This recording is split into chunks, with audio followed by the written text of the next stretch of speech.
everybody, my name is Lex and my hair is soaking wet. I have to go to work in like 20 minutes, so let's see if I can really quickly film this and go dry my hair before I'm supposed to leave the house. Since I don't have too much time, I'm going to just quickly update my eyeshadow project pan. This includes two pan those eyeshadows, so two eyeshadows that I've rolled in that don't have pan that I'm aiming to hit pan on. I want to give myself some leeway and allow myself to roll them out after 30 uses if I feel like I'm nowhere near pan. So that's that goal. Then I have two eyeshadows on which I want to expand the pan. So I've already hit pan and I just want to use them 30 times to make that pan bigger. And finally I have one shade that's a wild card. It's any eyeshadow in my whole collection that I will use a random amount of times between 1 and 30, regardless of whether it has pan or not. I will say it's not super interesting because I'm not rolling anything new in this month, but it is quite nice to see some visual progress, and I know that next month I'll be probably making a lot of moves in this project because everything's coming close to being done or reaching its goal.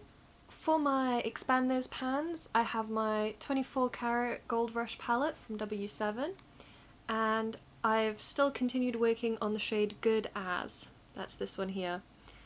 I was aiming to use it 30 times, that pan is looking huge. So far I've used it 23 out of 30 times, so only 7 more uses. I reckon I could get that done next month if I just remember to use it.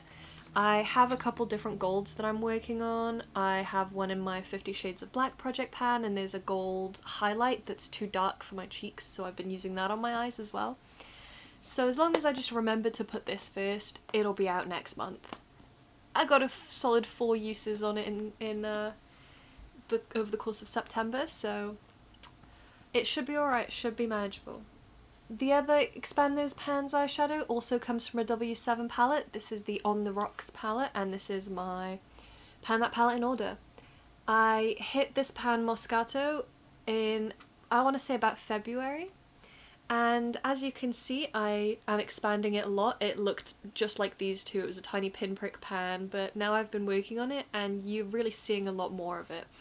It is a rather kick-uppy shade, but I am using all of the kick-up every time I reach in this eyeshadow. I've used it 10 times over the last month, so if I just use it 10 times every month, it'll be gone within 3 months, so that is looking pretty promising. It's a really neutral shade, but it's just a little bit too dark to use as a lid setting shade, unfortunately. So I've used it as like a main lid shade and then topped it with some like glittery stuff. I've been using a gold highlight because it has like large glitter particles, but it doesn't have any kind of base. So if I use this as a base, it's like a nice brown, and then I top it with the glitter. Today I have it on my lid, and on top of it I have my Cruella highlight, which is like a cool toned highlight, a sort of it's a little bit more brown than like a champagne-y tone, but it's a nice colour. Moving into my pan those eyeshadows, first up I have my She Glam Adventure Time palette, and I love this palette and I'm so sad I haven't actually used it yet. The shade I rolled in is Princess Bubblegum, and as you can see I have swatched all of these shades now for my pictures, but I've not actually used it on the lid, so that's still a solid 0 out of 30 uses on this one, even though it's been in for quite a few months. I hope to actually finally get some use on it soon. I know I say that every month, but I'm using another pink, and that other pink is really putting me off of using this. I think as I roll new shades in, I should really watch out for what I already have in projects and try and avoid repeating similar sort of colours and tones, because I just won't end up using them, really. My other pan those eyeshadows from my Anastasia Beverly Hills Modern Renaissance palette, and it is the shade Venetian Red down here. I have used it a couple of times this month. I've used it 4 times so far. You can't see a massive dip. It's a very powdery shade, but it's also rather like dark. It's still very pigmented, so I don't use a lot of it whenever I use it. It's just a very old shade and it has been repressed, so it's a little crumbly and weird, but I will continue using that one as well. It's nice in the crease with like a gold on the lid and stuff. Also, I wanted to update on my shade Tempera. I know I had pan on this when I showed it to you last month. I was using it as a lid setting shade for a little bit, and it just started breaking up a lot into these large chunks, so I just repressed it and I've been using it again since. That's not going to affect my pan percentages or anything because I only count the first pan that I hit. I don't really care about going back and forth with like repressing and things like that, but I've used that a couple times this month as well, just as a little bonus because I don't have a lid setting shade in any of my other projects right now, so I think moving on, I'll just constantly have a lid setting shade in rotation rather than like waiting for one to roll into a project. I'll just constantly have one out and count uses on it.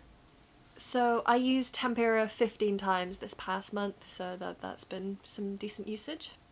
And then finally my wild card shade comes from my Profusion Delightful Dahlia palette, and the shade that I rolled is Dahlia, this pressed glitter in the middle here, and that pan is really massive. I literally have only used this shadow about 6 times since I bought this palette, and that's already how massive the pan is, and that's just because the pressed glitters go really fast. You dab it onto your whole lid and it flies by. I've used it 6 out of 17 times because I randomized 1 to 30 and I rolled 17 uses on it, so I've used it 6 out of 17 times. That'll be 11 more to go, and I'm just going slow and steady with it. I use it once or twice every month. It'll be around for a while, but it's also not really something I can wear every day. It is a bright blue, very glittery pressed glitter. So as long as I'm just constantly reaching for it, that's alright. I don't have too many days off, and even on my days off recently I've been doing a lot of just very like going down the pub and meeting people and going out for coffee, and it's like I don't want to show up to like a coffee with my friends like with the world's glitteriest eyes, you know? Looking like I've just hopped out of a rave or something. No, it's a very nice colour and I do enjoy it, but there's a time and a place for it. And that clearly isn't everyday shopping or whatever. So that was a very short, quick update. I do have to run to work, and my hair is still very much not dry. So yeah. This has been like a nice everyday look that I've been doing. I have 2 very similar eyeshadows. I have one in my Greek Gods project pan, which is the PS single eyeshadow in warm chocolate, which is what I have on my lid, and it does not look warm at all. It's like a cool toned browny grey. And then I have another PS single shadow that is so old it doesn't even have a name in my 50 Shades of Black project pan. And I think I'm just going to keep sort of panning this look every time I go to work. I put those singles in my crease as like the darker shade and like a little bit in my lower lash line. And then I put Moscato, which is that very neutral brown, all over the lid, and then I just top it with a highlight or another more shimmery eyeshadow. So yeah, that has been a nice go-to look. And I'm just going to keep doing that for work, and hopefully that'll get me through quite a few eyeshadows, and it just means I don't have to think about it too hard. But yes, thank you so much for watching, and I will see you all in my next video. Bye!